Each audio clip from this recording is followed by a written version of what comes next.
Warga desa digegerkan oleh makam Kiresmana yang terbuka lebar, seperti habis digali. Sementara itu, mayat Kiresmana tidak ada di tempatnya. Kemana gerangan? Riuh orang berbisik-bisik.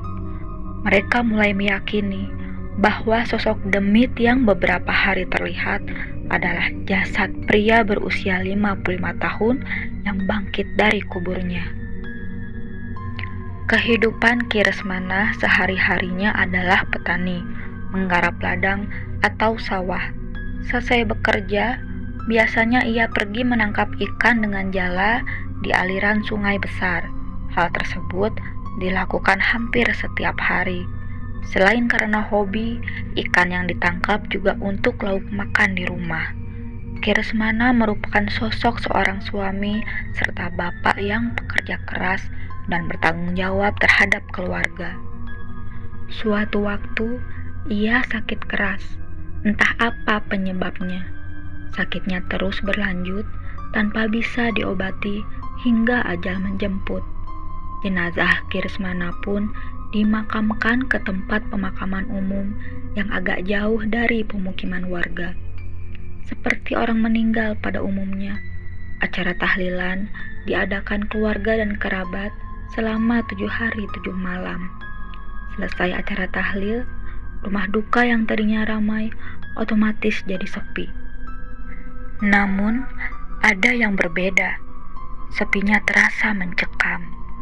Di rumahnya memang belum dialiri listrik, jadi hanya ada lampu tempel, lampu minyak tanah, atau minyak kelapa. Hawa dingin yang tak biasa pun menyelimuti kediamannya. Saat bangun subuh, aktivitas istri almarhum adalah menyalakan api di tungku untuk menghangatkan nasi dan lauk pauk dan dirinya juga. Akan tetapi, betapa terkejutnya ia saat membuka boboko, sebab nasi semalam habis tak tersisa. Siapa yang makan? Pikirnya. Karena penasaran, dibukanya pula tempat ikan yang terbuat dari anyaman bambu yang digantung di bilik dapur. Entin terlonjak, ikan yang digorengnya pun tidak ada. Siapa yang makan semuanya? Nasi habis, ikan juga habis, gumamnya. Kaget, bercampur aneh. Entin memeriksa pintu dapur. Palang pintunya lepas, membuat pintu tidak terkunci. Berarti ada yang masuk. Siapa pula yang mau mencuri? Aku kan tak punya apa-apa. Atau pencuri itu lapar. Dia hanya menemukan nasi dan ikan, lalu dia makan, racaunya. Bekas piringnya satu, berarti pencurinya cuma satu. Tapi makanan dihabiskan semua. Rakus apa lapar pencuri itu? Entin berdecak kesal. Entin mencoba mengabaikan kejadian hari itu, meski kini dirinya harus lebih waspada. Terlebih lagi, hanya tinggal ia dan kedua putra-putrinya di rumah. Tak ada pria dewasa yang melindungi.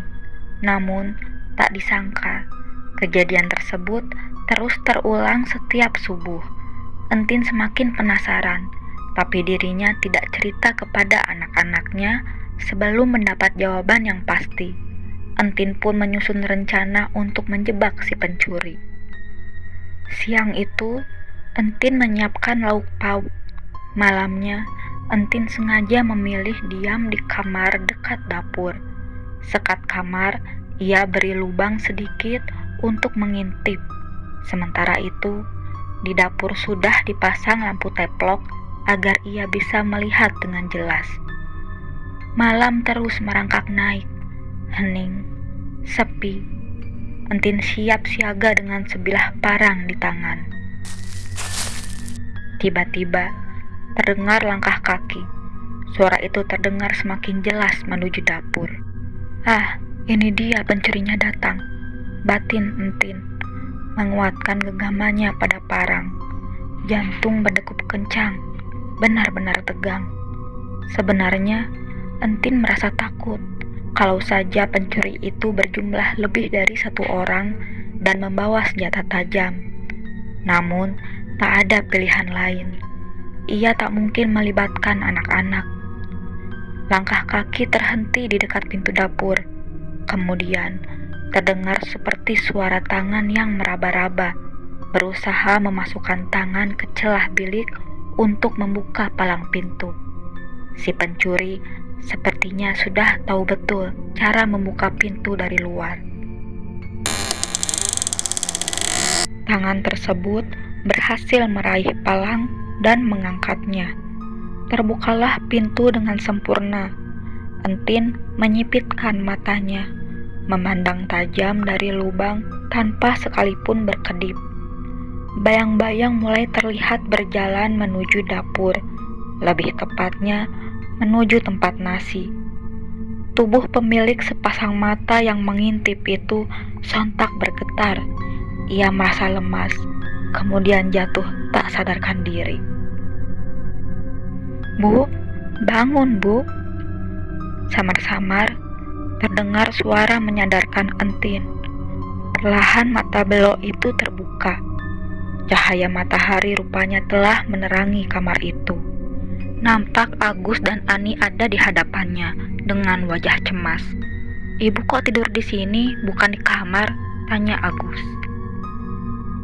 Entin mengerjapkan mata, lalu menghela napas. Ia beranjak bangun, lalu duduk bersandar pada bilik. Entin menatap Agus dan Ani bergantian, lalu mulai berbicara. "Semalam, Ibu melihat Bapak." "Hah?" balas Agus dan Ani bersamaan. "Ibu mimpi bertemu Bapak ya?" tanya Ani. Entin menggeleng. "Ibu tidak bermimpi. Ibu benar-benar melihat Bapakmu. Ibu benar-benar melihat Bapak kalian. Semenjak hari terakhir tahlilan, setiap subuh, nasi dan lauk selalu habis tak tersisa. Awalnya, Ibu pikir ada maling. Nah, rencananya, semalam Ibu mau memergoki maling itu." Pandangan Entin beralih pada parang di sampingnya. Begitu juga dengan Agus dan Ani. Kemudian, netra Entin menerawang ke langit-langit. Tapi, Ibu terkejut saat melihat bayangan yang muncul di dapur. Ternyata Bapak. Agus dan Ani saling berpandangan, terperangah tak percaya. "Aku tidak percaya, Bu. Bapak kan sudah meninggal. Jadi, mana mungkin bisa hidup lagi, makan nasi dan lauk pula," ujar Agus yang diangguki adiknya. Entin menghela napas panjang. Wajar saja jika anak-anaknya tak percaya. Bahkan, mungkin mereka pikir ibunya sudah stres karena ditinggal sang bapak. "Coba nanti malam kita jebak lagi, Bu," ucap Agus. "Aku penasaran, aku juga mau lihat, dan aku yakin pasti itu bukan Bapak." Entin mengangguk. "Ya, siapa tahu memang ibu yang salah lihat." Kemudian, dengan dibantu anak-anaknya, Entin mulai menyiapkan masakan untuk makan siang dan juga jebakan si pencuri. Malam pun datang. Sekarang Entin sudah bersama Agus dan Ani di kamar tempat mereka mengintip.